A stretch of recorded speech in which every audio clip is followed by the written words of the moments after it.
Hello everyone, সকলকে welcome জনাইছো YouTube channel happy home আসামৰ এটা নতুন ভিডিও লৈ আৰু এই ভিডিওটিত গ্ৰেজুৱেট টিচাৰ আৰু পোষ্ট গ্ৰেজুৱেট টিচাৰ সম্পৰ্কত এটা ইম্পৰ্টেন্ট আপডেট শেয়াৰ কৰিব বিচাৰিছো।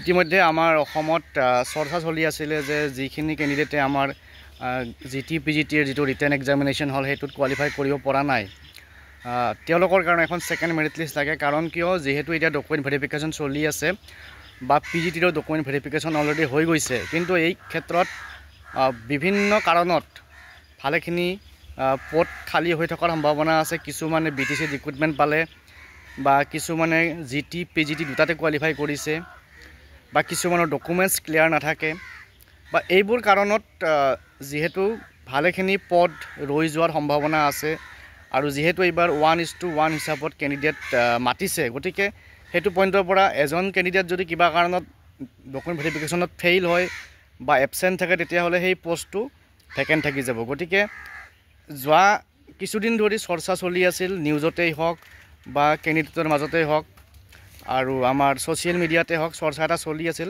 গতিকে সেই চৰ্চাটোলৈ ৰেসপন্ড কৰি পেলাই আমাৰ অসমৰ মাননীয় শিক্ষামন্ত্ৰী মহোদয় জাস্ট কেইমিনিটমান আগত এটা পোষ্ট দিছে ফেসবুকত আৰু তেখেতৰ সোশ্যাল মিডিয়াত পোষ্ট দিছে আৰু জিটি পিজিটিৰ সেকেন্ড মেৰিট লিষ্টক লৈ পেলাই তেখেতে এটা ডাঙৰ ঘোষণা কৰিছে।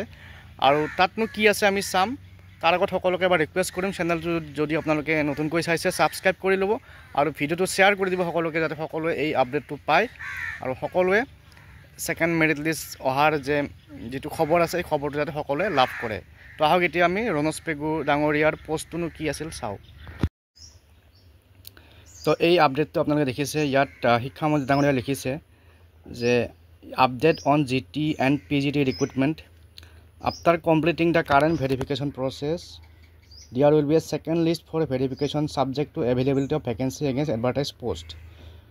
তাৰ পিছত অসমীয়াটো লিখিছে যে জিটি পিজিটি নিযুক্তিৰ আপডেট বৰ্তমান চলি থকা প্ৰমাণপত্ৰ পৰীক্ষা প্ৰক্ৰিয়া সম্পূৰ্ণ হোৱাৰ পিছত বিজ্ঞাপিত পদৰ ৰিপৰ্টে খালী পদ উপলব্ধ থকা পৰিস্থিতিত দ্বিতীয়খন তালিকা সত্যাপনেৰে প্ৰকাশ কৰা হ'ব।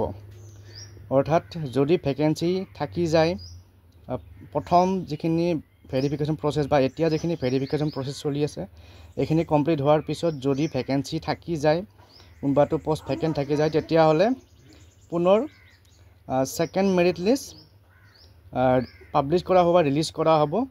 গতিকে এই তথ্যখিনি আপোনালোকে এই যেটো পোষ্টটো চালে গম পাই যাব তেখেতে কি ক'ব বিচাৰিছে। গতিকে এইটো এটা যথেষ্ট ভাল খবৰ যিখিনি আমাৰ ক্যান্ডিডেট যিসকলে সেকেন্ড মেৰিট লিষ্ট ডিমান্ড কৰি আছিল। গতিকে আজিৰ এই ভিডিওটোত এই ইনফৰমেশন শেয়াৰ কৰিলো। পুনৰ লগ পাম নেক্সট এটা ভিডিওত। আপোনালোকে এবাৰ পঢ়ি চাব, তেতিয়া আপোনালোকে গম পাই যাব এই পোষ্টৰ জৰিয়তে কি ক'ব বিচৰা হৈছে। ধন্যবাদ।